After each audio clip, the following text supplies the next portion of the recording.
तो गाइस मैं आ गई थी गुड़गांव कल, और बस धीरे धीरे यहाँ पे आके कुछ अच्छा लग रहा है। ऐसा लग रहा है पापा हमें ताकत दे रहे हैं उठने के लिए, क्योंकि पापा को भी पता है, पापा ने भी इतने संकटों का सामना किया, और फिर बस वही चाहते हैं कि हम भी धीरे धीरे ताकत पैदा करें और अपने अपने कामों में लगें, क्योंकि काम तो रुकते ही नहीं है, काम करने पड़ते हैं। और बस हमारे पापा जो हमारी स्ट्रेंथ थे, हमें वही स्ट्रेंथ दे रहे हैं, ताकत दे रहे हैं, हमें उठा रहे हैं। वो भी चाहते हैं कि हम अपने कामों में लगे रहें। तो बस अब हम कर रहे हैं एक नई शुरुआत, नई कोशिश उठने की, अपने आप को उठाने के लिए। और बच्चों के लिए आज अच्छा सा खाना वाना बनाया, क्योंकि देखिए बच्चों को तो चाहिए होता है, कुछ ना कुछ अच्छा चाहिए बच्चों को खाने के लिए। तो बस उनके नानू भी यही चाहते थे कि बच्चों को जो पसंद है ना वो बना दो, जो बच्चों को पसंद है वो बना दो। तो बस बच्चे जो खाना चाह रहे हैं, हमारी कोशिश है हम वही बना रहे हैं, और अपने आप को भी हम उठाने की कोशिश कर रहे हैं। और ऐसा लग रहा है यहाँ पे कि आज पापा ने ही ताकत दी, क्योंकि आप देख सकते हैं कि दिल्ली में तो मेरी हालत भी इतनी ख़राब हो रही थी, मतलब मन भी नहीं लग रहा था, बेचैनी सी थी अंदर। बट यहाँ आके थोड़ा सा अच्छा लग रहा है, और ऐसा लग रहा है कि पापा हमें आगे बढ़ाना चाह रहे हैं। क्योंकि हमारे पापा का क्या था, हमेशा हमें आगे ही बढ़ाते थे, मोटिवेट करते थे, कभी उन्होंने डीमोटिवेट तो हमें किया ही नहीं। कभी भी कोई भी बात है ना, हमेशा उनके पास, मैंने पहले ही बताया, हमेशा उनके पास पॉजिटिव थॉट्स होते थे कि नहीं बेटा ऐसी बात है ना तो ऐसे कर लो। तो हमेशा आगे बढ़ाया पापा ने, और वो भी चाहते हैं कि हम आगे बढ़े ज़िंदगी में। तो बस कोशिश कर रहे हैं हम, मैं, नीतू, बच्चे सब हम कोशिश कर रहे हैं कि धीरे धीरे हम आगे बढ़ें। पापा तो हमारे दिल में ही रहेंगे, यूँ नहीं है कि हम पापा को भूल जाएंगे। पापा हमारे दिल में, जैसे कि मैंने पहले भी बताया, till the end of our breath he still live in our heart, वो हमारे दिल में रहेंगे। और सुबह उठते ही नीतू बोली कि मुझे गौशाला जाना है, क्योंकि गौशाला जाके ना थोड़ी सी शांति मिलती है।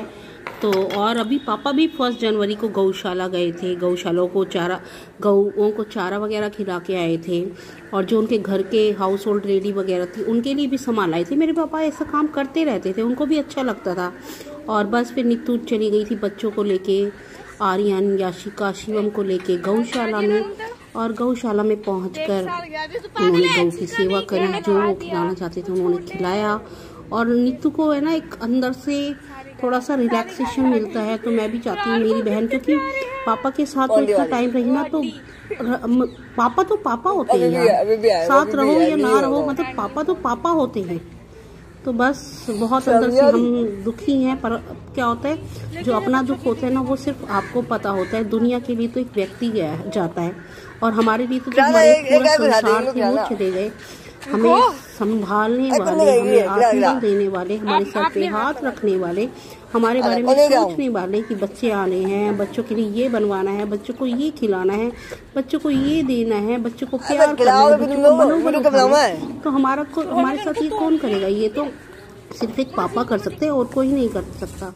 और यदि आप जैसे एक शादीशुदा महिलाएं हैं ना, तो परिवार में क्या होता है कि जो शादीशुदा महिलाएं होती हैं तो वो ससुराल वालों का तो पूरा ध्यान रखते हैं कि भाई आपको पूरा ध्यान रखना है। यदि आपके ससुराल में कोई मिस हैपनिंग है, then you have to leave at the पूरा सारे टाइम आप लोगों को रहना होता है। परंतु यदि आप एक बहू हैं तो ऐसा कुछ आपके साथ नहीं होता है कि सिर्फ फॉर्मेलिटीज़ वाले दिन ही लोग आते हैं, ना कोई आपके ऊपर प्यार भरा हाथ रखता है। उनके लिए सिर्फ एक फॉर्मेलिटीज़ होती हैं जो वो लोग करते हैं, क्योंकि यार हमारे लिए भी तो हमारा सब कुछ, यदि आपका कुछ आता है तो आपका सब कुछ चला जाता है, और हमारा यदि कुछ गया तो सिर्फ एक सीमा का गया है।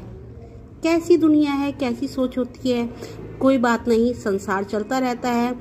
और यहाँ पे बच्चे भी अपनी मम्मी को खुश करने के लिए मम्मी के साथ क्लिक करने लग गए। और यहाँ पे नीतू ने आके फिर बनाया बच्चों के लिए खाना, बच्चों ने खाना वाना खाया, सारे बच्चे आ गए थे। फिर आ गया था केशव, क्योंकि केशव की मॉर्निंग में क्लास थी, ट्यूशन थी, तो बस उसने भी फिर आके अपने लिए मैगी वगैरह बनाई।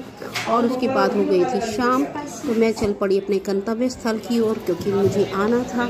तो बस मैं पहुंच गई थी। आज मैंने सोचा कि चलो ट्रेन से चलते हैं, क्योंकि काफ़ी टाइम हो गया, काफ़ी साल हो गए जो हम ट्रेन से नहीं चले हैं। और बस अपना दुख अपने पास ही रखते हुए मैं पहुंच गई थी अपने गंतव्य स्थल पे। और हमने ट्रेन ली, क्योंकि आर्यन को भी काफ़ी टाइम हो गया था, और यहाँ पे आर्यन ने ट्रेन ले लिया था। जो चने की दाल की पूरी आती है, आर्यन ने ले लिया, खाया और बस पहुंच गए थे हम अपने गंतव्य स्थल पे। और बस ऐसा लगता है मुझे बीच रास्ते में भी एक व्यक्ति मिले जिन्होंने मुझसे कहा कि दुनिया में आपको स्ट्रॉन्ग बनना पड़ता है। तो मुझे लग रहा है कि ये जो कुछ वर्ड्स हैं ना, ये पापा के थ्रू ही हमें मिल रहे हैं। कोई भी जो भी यदि वर्ड्स कह रहा है कि हमें मजबूत बनना है, तो ये पापा के द्वारा कहे जा रहे हैं। और पापा की यादों को समेटे हुए, अपने साथ रखते हुए मैं पहुंच गई थी अपने गंतव्य स्थल पे, अपने आप को मजबूत बनाने के लिए अपने काम की तरफ।